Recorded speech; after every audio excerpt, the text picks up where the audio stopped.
Isang lalaki ang nailigtas ng mga otoridad mula sa bubungan ng isang paaralan sa Parañaque City. Tumagal ng halos 11 oras ang rescue operation. Makibalita tayo kay Von Aquino.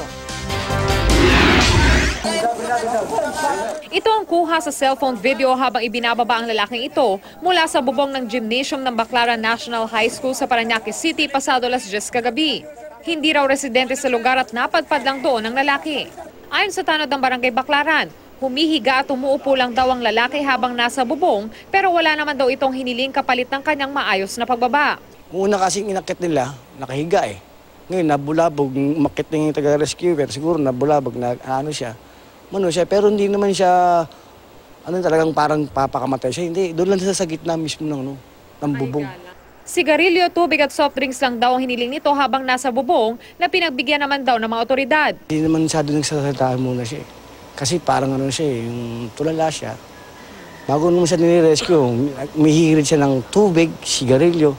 Matapos ang halos 11 oras, dito na nakatsyempo ang mga rescue team na makalapit sa lalaki. Tinalian nila ito at saka ibinaba mula sa bubong. Dinala sa ospital ng Parañaque ang lalaki para masuri ang kanyang kalagayan. Matapos nito, inihatid siya ng mga tauhan ng barangay sa terminal upang matulungan makauwi sa kanilang probinsya. Dinala namin sa terminal sa EDSA. Ngayon, ambag kami pamasahe bilang tulong EXO namin. Si EXO nagbigay ng pamasahe. Von Aquino, GMA News.